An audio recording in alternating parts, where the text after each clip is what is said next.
회복, 은혜를 덧입는 삶, 오늘 15번째 시간입니다. 우리는 코로나가 우리에게 준 마지막 한 가지 질문이 있다고 말씀드렸죠? 그것은 무엇이 진짜인가 라고 하는 것입니다. 누가 진짜 그리스도인이고 어떤 교회가 진짜 교회인지, 행여라도 어떤 목사님이 진짜 주님의 일들을 양떼를 사랑하는 목회자인지에 대한 진짜에 대한 질문이 우리에게 있습니다. 코로나를 보내면서 진짜 한 사람의 성도가 세워지고 군중이 아닌 주님의 제자로 세워지는 이 일은 얼마나 중요한지 모릅니다. 물론 잃어버린 영혼을 찾아가는 건 너무 중요하지만 변함없이 주님의 나라의 백성으로 걸어가도록 만드는 일은 더 중요한 때에 있습니다. 오늘도 주님의 관심은 확실한, 레디컬한 디사이플, 제자 한 사람을 세워가고 찾아가는 그 일들을 우리에게 명령하셨다는 것입니다. 이 일을 위해서 이 마지막 때를 준비하며 하늘 땅 교회는 땅에서도 하늘을 품고 사는 하늘 땅 교회, 그래서 소망에 관하여 묻는 자들이 있을 때 대답할 것을 미리 준비해야 된다 해서 13년 전에 가정에서 빈창고에서 지금 여기까지 올 수 있었습니다. 여러분, 오늘날 시대를 한마디로 말을 하라고 하면 불확실한 시대입니다. 그렇기 때문에 더 공부하고 더 돈을 벌고 더 내 인생을 투자하려고 하는 그 마음들이 우리 안에 있는 것을 볼 수 있죠. 그러면서 우리는 놓치지 말아야 되는 것이 우리는 하나님의 백성, 또 한 가지는 주님의 제자로 우리를 불렀다는 이 사명을 기억하게 되기를 원합니다. 이 일 때문에 수많은 사자가 있지만 한 사자를 만들어내기 위해서 벼랑에서 그 사자들을 떠밀어서 떨어지게 만들지만 유독 한 마리의 사자가 그 벼랑을 다시 올라타서 이렇게 용감한 사자의 자리에 오게 된다는 겁니다. 수천 명이 모이는 교회 너무 중요하죠? 그러나 그것이 얼마나 허수인지 우리는 알기 때문에 숫자 노름에 붙들려서 붙잡아야 할 영원한 것을 놓치고 살아간다면 우리는 사명을 놓치고 사는 거예요. 그래서 모든 족속으로 제자를 삼으라고 하시는 주님의 그 명령을 우리가 지켜내기 위해서 확실한 한 사람이 1000명의 몫을 감당해야 되는 시대에 놓여 있다는 것입니다. 그 한 사람이 저와 여러분이 되기를 주님의 이름으로 축복합니다. 여러분, 신약 성서를 읽으면서 우리는 중요한 한 가지를 발견하게 되는데, 신약에는 디사이플이라고 하는 제자는 269번이 등장합니다. 그러나 그리스도인이라는 단어는 3번 등장하게 되죠. 디사이플, 디사이플린, 훈련이라고 하는 단어와 제자, 디사이플이라고 하는 단어는 같은 어원인데 훈련을 통해서 다시 만들어지고 다시 세워지는 것이 바로 주의 제자입니다. 그래서 끊임없이 우리에게 요구되는 것이 제자, 훈련이라는 거예요. 신약은 한마디로 얘기하면 예수 그리스도의 제자들에 관한, 제자들에 의한, 제자들을 위한 책이라고 할 수 있습니다. 그 제자들은 군중이 아니었으며 확실한 일에 거하고 배우기를 기뻐하고 확실하게 배운 것을 나아가서 다시 가르치는 그 사명을 감당했죠. 그러나 군중들은 자신들의 필요에 따라서 모입니다. 어떤 사람은 배고파서 모이고 어떤 사람은 병고침이 필요해서 모이고 어떤 사람은 위로와 격려가 필요해서 모입니다. 그러나 그들은 스승이 걸어갔던 그 걸음을 배우거나 누군가에게 가르치는 자가 아니다. 잠시 왔다 자기의 필요가 해결되면 떠나는 자들이 무리고 군중이죠. 그래서 성경에는 무리와 군중을 구분하고 있는 것을 우리가 보면 마지막 때 알고 이 주님의 제자로 살아가는 이 일이 얼마나 중요한 일인지 우리는 다시 한번 생각해 볼 수 있습니다. 자기 야망, 자기 소유, 자기 또 어떤 성공을 위해서 예수님을 따라가는 자들이 아니라 오직 예수 그리스도께서 우리에게 맡겨놓은 그 사명 때문에 걸어가는 제자. 저는 요즘 제 마음 가운데 하나님이 주신 것이 있다면 중풍병자, 안진병자, 눈먼자, 많은 질병의 환자들을 보면서 마치 오늘날의 교회가 걸어가야 되는데 걷지 못하고, 뛰어야 되는데 뛰지 못하고, 기뻐서 춤을 춰야 되는데 추지 못하는 모습을 육신의 질병으로 예를 들고 있지만, 교회를 향해서 이와 같다고 우리에게 하시는 말씀이 아닌가 생각이 듭니다. 그래서 더 나아가서는 오늘날 교회가 바로 서서 주님이 원하시는 주의 제자의 자리에 가지 않으면 어떤 일들이 일어나냐면요, 계속적으로 우리는 많은 사람들에게 그냥 거짓 복음, 위로와 격려의 그 복음을 전함으로 그들이 주의 제자 되지 못하게 하는 것에 멈추고 만다는 것입니다. 여러분, 천천히 가도 작아도 좋다는 마음으로 지금까지 하늘 땅 교회가 걸어가고 있습니다. 때로는 사람이 늘어나는 것이 두렵기도 해요. 그 안에 그냥 군중들로만 가득 찰까 두려워서 하나님께서 저 회칠한 무덤, 독사의 자식이라고 말씀했던 그것이 때로는 오늘 우리 시대를 향해 하시는 말씀이 아닌가 해서 두려울 때도 있습니다. 여러분, 예수를 따라가는 사람은 이 세대를 본받지 않아요. 주어진 상황이 있지만 그 상황을 세상적인 논리로 판단하거나 결정하지 않고 기꺼이 그것과 반대의 삶을 살아가게 됩니다. 청년들을 우리 지연이, 용아, 형빈이 이제 6월 5일 전영신까지 벌써 4명이 가게 됩니다. 이 아이들 보낼 때마다 마음 가운데 드는 생각 분명한 한 가지는 무엇이냐면 그곳에서 주의 제자로 잘 훈련받아서 왔으면 하는 마음이 있어요. 지금까지는 교회와 이 울타리 안에 있었지만 이 아이들이 이제 저 광야에 나가서 잘 훈련받아서 자랐으면 하는 마음으로 오히려 더 멀리 떠나보내게 되는 아버지의 마음이 있습니다. 여러분, 어제 우리 아들이 전화가 왔습니다. 옛날 기무사에 해당하는 군사령부 방첩부대 과천으로 배정을 받아서 왔습니다. 오산을 지나가는데 그 버스 안에서 손을 들고 여기가 우리 집인데 내려주세요 하고 외치고 싶은 마음이 굴뚝 같았다 그러는데 마음이 뭉클했습니다. 보통 그곳에 가면 말뚝을 박는다 그러죠. 그 정도로 파워가 있는 부대이기 때문에 고속 승진하고 장기가 보장되는 곳인데 우리 아들의 최종 보직은 그 부대에서 사교대로 근무하는 이병수 경계병입니다. 그곳은 그냥 키가 커서 좋다고 그동안 생각했는데 그곳에 부대 얼굴 역할을 해야 돼요. 특별히 6본이고 쭉 많은 부대가 있기 때문에 아빠 왜 군대를 대학교라고 군대라도 가라라고 하는지 이제 알았어요 라는 거예요. 그래서 부대원 이렇게 서열 순서대로 다 외웠는데 두 번째는 그곳에 오는 1스타, 2스타, 3스타 별들의 자가용 차량 번호까지 외우고 있다가 밤이고 언제고 딱 오면 무조건 충성해서 문을 열어야지 그렇지 않으면 영창 갈 수도 있고 그래요. 그래서 자기가 이 부대 내에 그래도 잘 빠졌지만 그 안에서 가장 센 부대, 특별히 자정 넘어 근무를 6시간 쓰고 돌아가면 잠을 오침을 해야 돼서 교회 신앙생활이고 많이 어려울 수 있다고 얘기를 들었다고 하면서 기도를 해달라고 하는 겁니다. 그래도 여러분 마음 가운데 키가 크니까 우리 아들이 위병소 갔어요. 또 저는 너무 작기 때문에 GOP 수색, GOP 안에 저기에 이렇게 매복 또 이렇게 가게 되면 저게 노출되지 말라고 어떻게 잘못 간 게 맨 앞에 선 사람을 천병이라고 하는데 상병이 돼서야 제가 왜 여기 부대 전방에 왔는지 알았는데 키가 크면 저게 노출이 돼서 다 들켜서 우리가 그냥 저기에게 총 맞기 때문에 가장 작은 저를 예외로 뽑아가서 전방 GOP 안에서 생활했습니다. 그러면 여러분 생각해 보세요. 키가 중간 정도면 좋을까요? 그렇지가 않죠. 주님은 주어진 그 환경에 믿음이라고 하는 기준을 가지고 우리가 그곳에 맞춰서 살아가기를. 그래서 디모데 전서 4장 4절은 하나님께서 지으신 모든 것은 선함에 감사함으로 받으면 버릴 것이 없다고 말씀하고 로마서 11장 29절은 하나님의 부르심 은사에는 후회하심이 없다는 거예요.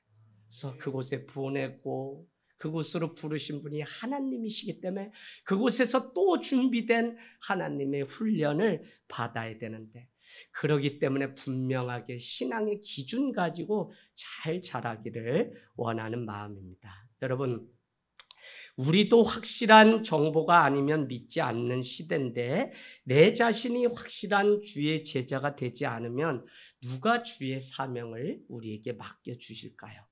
요즘 4차 혁명이다, 5차 산업이다라고 하는 말들의 핵심은 다른 데 있지 않고 불확실성의 시대다라고 하는 것을 우리에게 가르쳐준다. 그래서 이것이 정답이라고 누구한테 내 개인적인 의견을 분명하게 말하기는 점점 더 어려운 시대에 우리가 살아갑니다.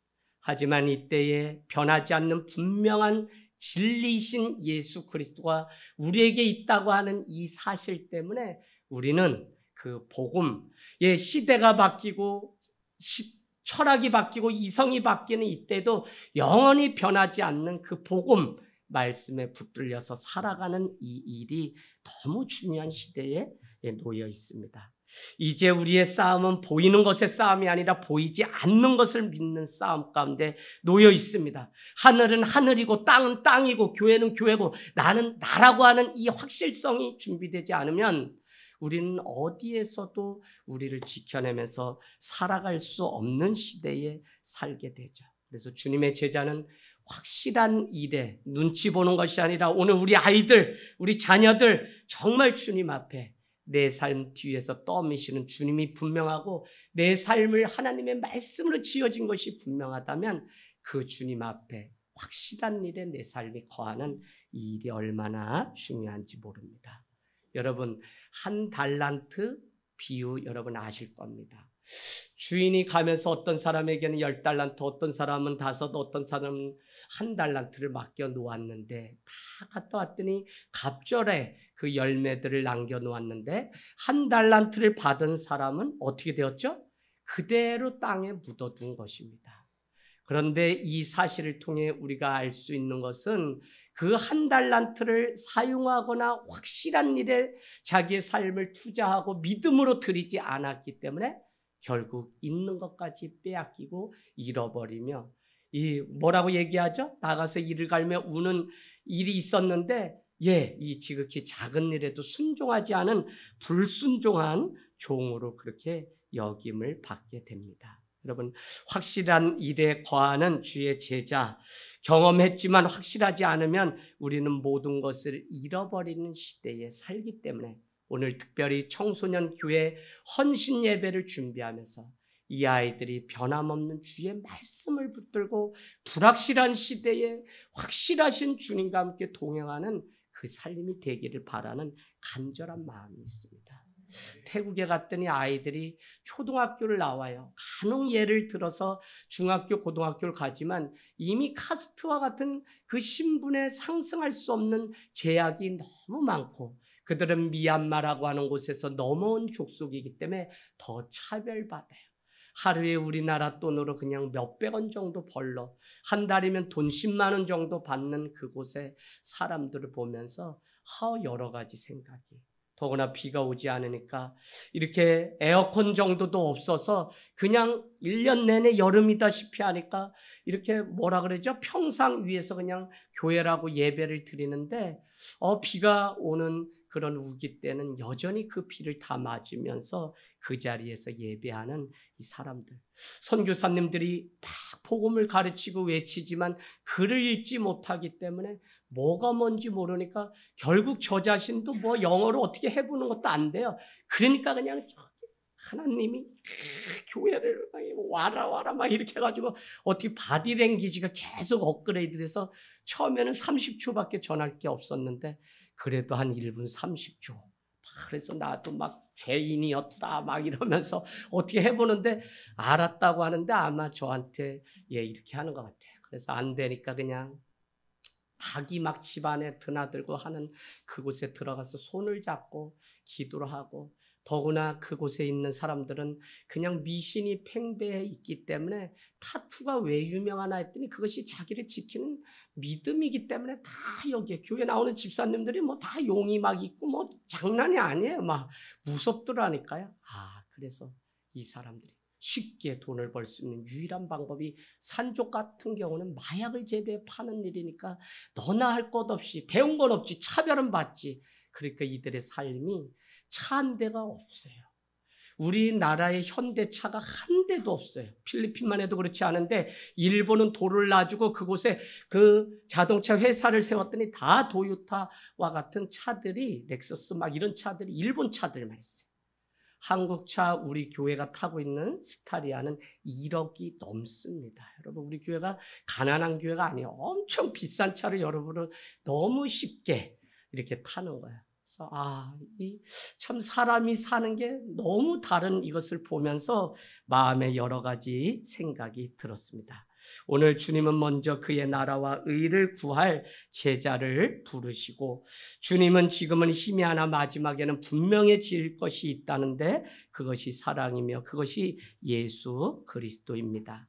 두 분의 선교사님은 건설업을 하시면서 수많은 리베이트가 있는 곳이 건설업인데 본인이 사장 역할을 하시다가 그냥 흑자 부도가 날 정도로 타협하지 않아서 흑자인데 부도가 나서 점점 하나님이 그냥 믿음의 기업을 더 이상 이곳에서 세울 수 없고 신학교로 부름을 받고 쭉쭉쭉쭉 해서 마흔에 결혼하시면서 이렇게 가정을 이루고 자녀가 없으시더라고요.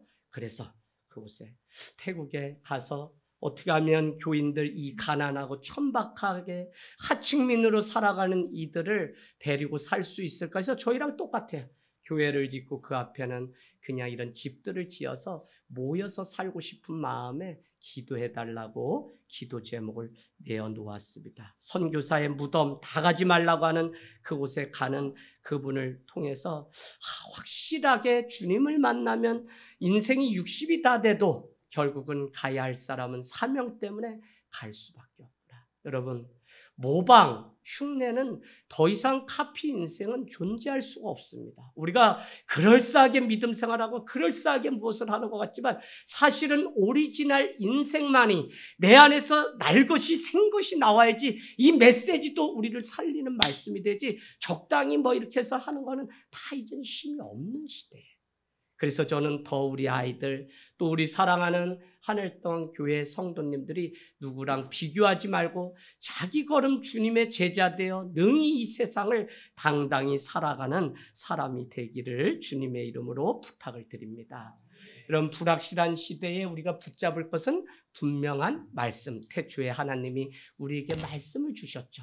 그런가 하면 말씀보다 더 확실한 것이 뭐냐면 요한복음 말씀처럼 말씀이 육신이 되어 우리 가운데 오신 예수 그리스도, 그분이 확실하신 분입니다. 그래서 우리는 불확실한 시대의 기준을 삼아서 계속 살아가면 날마다 무너질 수밖에 없는데 변함이 없는 이 말씀이신 예수 그리스도를 붙잡고 교회가 걸어가면 우리 성도들이 그것 때문에 살 이유를 발견하게 되면 흔들리지 않아요.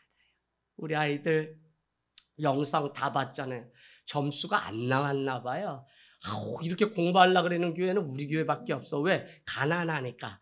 가난하면 어떻게든지 공부해가 출세하려고 한다니까 애들이. 그래가지고 대한민국의 이 오사는 이제 뭐 국회의원이고 뭐고 여기에서 많이 나오게 생겼어. 하늘땅교회에서. 할렐루야. 네, 곳곳에 가서 영향력 있는 사람이 되기를 원하는데요. 그러려면 분명한 것을 붙들고 자기의 인생을 드리기를 원합니다. 여러분, 군중 속에 더 이상 숨으면 안 돼요. 군중 속에서 나와서 주님이 보내신 이 현장 가운데 나가서 하나님이 보내신 그 사명을 감당하는 우리가. 그래서 어떤 사람은 직장으로, 어떤 사람은 뭐 학교로, 어떤 사람은 가정으로 가서 수많은 이런 한 주의 삶들이 있죠. 교회는 더 이상 프로그램, 제자훈련 이런 것들로 인해서 제자가 되는 것이 아니라 우리를 보내신 삶의 현장 가운데서 성령이 일하시고 그 현장 가운데서 약속하신 말씀대로 살아가는 이 훈련을 통해 우리가 하나님이 어떻게 내 인생을 사용하시고 내 인생 뒤에서 떠미시고 일하실지 보게 되면 하나님은 그 사람을 들어서 사용하신 줄 믿습니다. 그래서 여러분, 교회 안에서 이 건물 안에 성장이 있고 이 안에 하나님의 성령이 갇혀 있는 것이 아니라 우리는 하나님이 보내신 불확실한 세상 가운데 가서 확실한 삶을 살아가는 그곳에 울어야 되고, 때로는 성적이 떨어져서 시험이 안 돼서 2등급을 원했으나 3등급, 4등급이 돼서 더 이상 낭망하는 우리 아이들, 이 아이들, 그때 바로 그냥 자포자기나 내 삶 그냥 그렇게 사는 게 아니라 한번 하나님의 말씀 앞에 내가 내 삶을 드리고, 내가 한번 여기에 내 삶을 주님이 약속하신 대로 신실하게 내가 기도하면서 말씀의 약속 가지고 살아가 보겠다고 하는 믿음으로 살아가면, 더딘 것 같고 느린 것 같고 지금은 실패한 것 같지만 그건 실패가 아니에요. 실패가 아니라 정말 믿음으로 말씀으로 다시 도전하지 않는 게 실패지, 성적 그거 뭐 좀 떨어져서 그게 아니에요.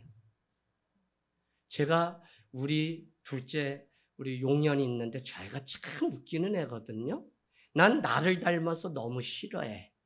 그래서 좀 못 보면 좀 이렇게 주눅도 들고 그래야 되는데, 괜찮아요, 다음에 잘 보면 되죠. 애가 그게 마음에 들어. 아빠가 좀 이렇게 땡볕에 가서 쇠가 빠지고 주위에 사역하고 왔으면 아빠 짜잔 100점 이런 거 내놓을 줄 알았더니 또 문과가 아니라 이과를 선택해 지구과학을 죽을 썼네, 뭐 채점을 할래다 던졌네. 그런데 그래도 저녁에 치킨 먹고 또 게임 한판 하고 얼마나 애가 해맑은지 난 그냥 그래, 아이고 네 인생 네가 살겠지. 그러나 주님을 분명히 붙잡으면 내 나중에 힘이 창대케 되는 일들이 있을 것을 믿게 됩니다. 여러분, 군대, 직장, 학교 상관없이 우리는 주님이 부르신 곳으로 가면 됩니다. 성령님이 우리와 함께하고 계심을 믿는다면 하나님이 이미 약속하셨던 그 말씀이 내 삶에 반드시 이루어질 것을 믿고 가는 거예요. 여러분, 사도행전에 등장하는 제자와 사복음서에 등장하는 제자는 천지 차이예요. 무엇이 이들의 삶을 이렇게 갈라놓았냐면, 그들은 예수님이 돌아가시고 사흘 만에 부활했을 때 그들은 어디로 가 있었냐면, 요한복음에 보면 갈릴리 바다로 가 있었고, 부활하신 주님은 그들에게 나타났죠. 그래서 그들에게 다시 내 양을 치라, 내 양을 먹이라고 하는 요한복음 21장을 기점으로 완전히 바뀌게 됩니다. 부활의 주님을 경험하게 되니까 그들은 하나님의 때와 하나님의 기한은 주님께 맡기고 성령이 충만하기를 날마다 모여서 기도하게 되니까 그들 가운데 오순절 성령이 임하게 되면서 이제는 세상의 기준이 아니라 하나님을 기준으로 삼아서 그들의 삶을 드리고 담대히 죽든지 살든지 주의 복음을, 그래서 유르굴라 강풍이 불 때도 사도 바울은 안심하라, 주께서 너희를 건지실 것이다. 자살하지 말고, 옥문이 열려서 간수가 두려움에 빠졌을 때도 그들에게 오히려 안심하라고 하며 그 집에 가서 세례를 베푸는 일들, 제자들의 삶이 완전히 바뀌었어요. 현장 속에서 선교지에서 그들은 하나님의 신실하신 말씀의 약속을 붙들고 다시 살아가는 인생으로 바뀐 것을 볼 수 있습니다. 여러분, 우리가 살아가는 현장은 어떤가요? 고통이라고 하는 것이 있죠. 내 뜻대로 안 돼요. 내 노력대로 안 되고요. 내 소원대로 안 되는 현장 가운데 나갑니다. 아까 송주가 조퇴하고 집에 가요 하는데, 애가 집에서 밥을 먹어야 되는데 기숙사 있는 학교를 다니는데, 어머, 여행 캐리어 끌고 가는데 애가 왜 그렇게 치근해 보이냐? 오산천 걸어본 사람 알지만 가깝지 않아요. 그걸 끌고 저는 가요 짜잔 이러는데, 쟤는 어디로 가는 걸까? 물론 집으로 가겠죠. 마라탕이 있는 집으로 가겠죠. 그런데도 우리 아이들이 이렇게 살아내는구나 하는 거. 실제 우리 전도사님이 학교에 갔더니 애들이 성적이 뭐 나오지 않고 시험이 안 나와서 만나기를 거부하고 막 이런 일들도 있었어요. 그래서 전도사님이 다녀와서 얼마나 아이들이 막 세상 가운데 이렇게 살아가는 삶이 치근한지 많이 울었던 것 같아요. 그래서 우리가 참 아이들을 다시 이해하고 사랑한다는 그것이 얼마나 어려운지, 비록 실망하고 비록 나의 한계를 보는 순간이어도 우리는 추상적인 하나님이 아니라 실제로 나와 함께 하시고 영원히 함께 하시는 그 주님의 평강과 은혜를 경험하는 자리로 나간다면, 우리는 앞으로 우리가 살아가면서 만나게 될 모든 순간순간을 주님의 영원하신 말씀 가지고 승리하게 될 것입니다. 고통은 우리를 빚어가시는 하나님의 방법이며 하나님의 작전이잖아요. 그래서 자신의 노력으로 얻은 자리가 아니라 하나님께서 도와주셨기 때문에 여기에 올 수 있었다라는 사실을 아는 우리 젊은이가 된다면 사실은 이 젊은이를 통해서 하나님이 놀라운 일들을 준비하고 있습니다. 고통을 당하게 되면 사실 외부의 그런 환경 때문에 마음을 잃어버리고 빼앗겼는데 때가 되면 하나님은 그 외부에서 시선을 어디로 가게 하냐면 나의 내부로 가게 해요. 내가 무엇이 없기 때문에 내가 어떤 사람이길래 내가 왜 이렇게 흔들리고 연약하지라고 자꾸 자기 자신을 보게 만들어요. 그래서 우리가 살아가는 고통의 그 자리는 주님의 제자로 거듭나기 위한 하나님의 방법이고 그때 비로소 내가 너와 영원히 함께 하신다고 하시는 하나님의 그 약속을 입술로 고백해서 승리하는 저와 여러분이 되기를 원합니다. 여러분 교묘하게 숨지 마시고 그냥 다 잘 된다고 위로만 늘어놓는 그런 거짓 복음에 속지 마십시오. 세상 살아가는 거 고통 있습니다. 주님 앞에 살아가려면 한없이 우리는 그 고통의 자리 가운데. 그래서 학생은 학생으로서 여기 아이들 고1인데 첫 시험이라 고2, 고3이 시험 보는 것보다 애들이 더 긴장하는 거 있죠. 그래가지고 뭐 얘기 들었더니 뭐 징징 울었다 그러고 그냥 막 그래요. 그래서 마음이 너무 아프더라고. 얘들아 그냥 공부 잘한다 그래서 사장 되는 거 아니고 나랑 그냥 매일 학교 결석하고 개밥 주다 땡땡이 까고 1년 30일도 안 나왔던 김영호 빵꾸는 저기 수원에 큰 사장 돼서 야 친구야 니네 교회 직장 못 갖는 아이들 500에서 600 월급 받을 수 있으니까 보내. 그래서 뭐 하는데 니 그러냐 그랬는데 쭉 하더니 외제차를 제 앞에 딱 세우면서 벌써 말하는 게 달라요. 그래서 옛날이나 외제차 가지고 고향에 와서 뭐 추석 명절에 오는 건데 이 친구가 벌써 달라요. 그래서 뭐 하니 그랬더니 수원에서 삼성에서 나오는 차들을 자기가 잘 계약이 돼서 이렇게 썬티나는 일을 하는데 그 기술만 배워도 제법 많이 받는다는 거예요. 제가 그러면서 그래 공부 잘해야 공무원이고 공부 잘해야 그거지. 근데 그냥 딱 초등학교만 졸업한 우리 빵꾸를 사장 됐거라. 개 부러움. 할렐루야. 근데 저보고 애들 좀 어려움 보내라는데 더 더럽더라고. 그래서 야 네가 교회 오면 내가 애들 보내줄게. 너 솔직히 얘기해라. 너 사람 없어서 나보고 사람 좀 구해달라는 거지. 그랬더니 아니래. 여기 서로 오려고 줄 섰대요. 여러분 하나님이 부르셨는데 그 자리에서 믿음으로 우리가 한 걸음 한 걸음 무너지고 또 실패하여도 그것은 실패가 아니라 끝까지 가보면 반드시 믿는 우리가 승리하는 역사가 하나님 말씀하신 역사입니다. 이제 말씀을 마치면서요. 예수님이 처음 제자를 부르셨던 자리는 밤새 그물을 던져도 얻은 것이 없는 고통의 자리였습니다. 그럼에도 불구하고 내 양을 치라 먹이라고 하는 주님의 명령을 알게 되고 그들은 어떤 고통이 와도 주님의 자리를 떠나지 않고 말씀을 전하고 말씀을 아는 일에 전무했던 것을 우리는 알 수 있습니다.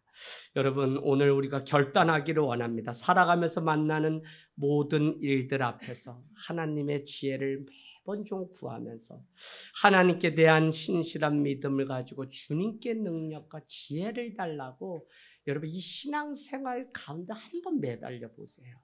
내가 막 암기하고 뭐가 아니라 하나님 내 인생의 길을 분명히 주님은 아실 텐데 내 인생길을 주님께 맡겨드립니다.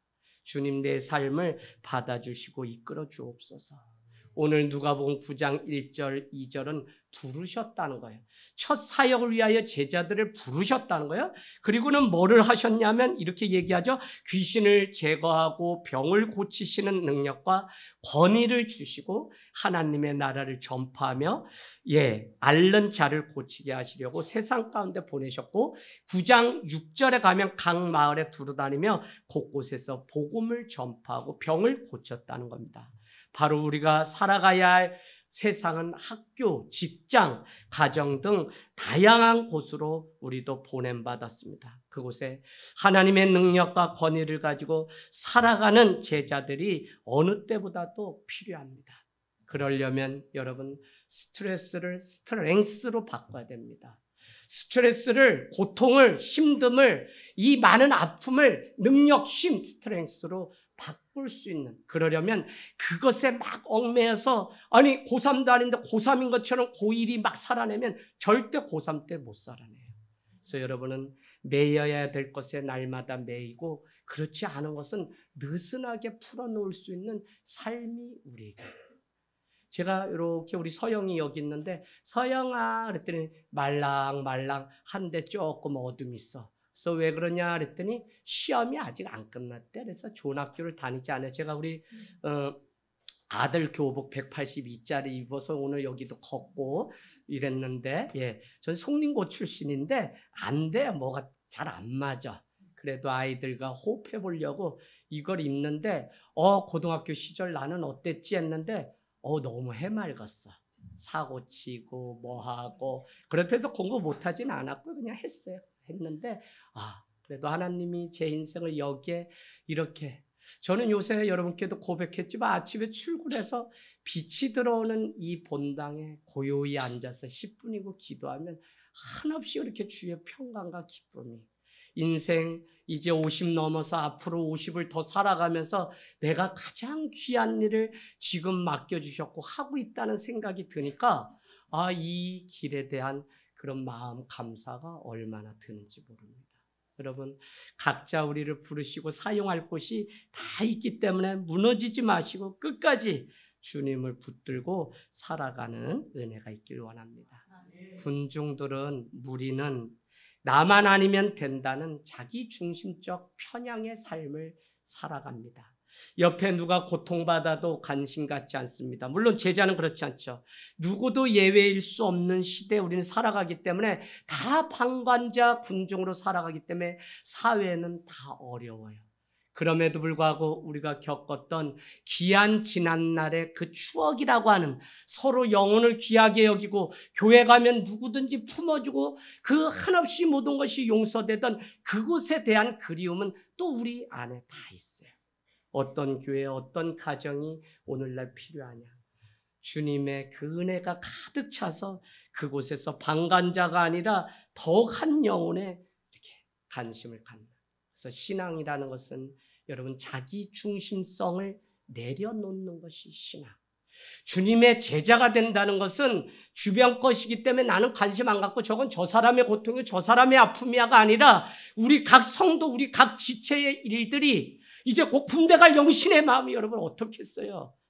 안 가서 막 어려웠지만 사실 이제 가려고 하니까 용화도 보고 막 하니까 나의 때도 이제 곧 가까이 오는구나. 그리고 여러분 같이 안아주고 계속 이렇게. 여러분 저는 여러분께 주님의 제자로 살라는 말씀. 군중이나 무리는 자기 중심성에 사로잡혀서 여전히 가치 있는 것 같지만 자기의 성만 쌓아가는 자들입니다. 교회가 계속적으로 지향하고 가야 될 것은 가족 같은 교회죠. 교회 또 다른 이름이 가족입니다.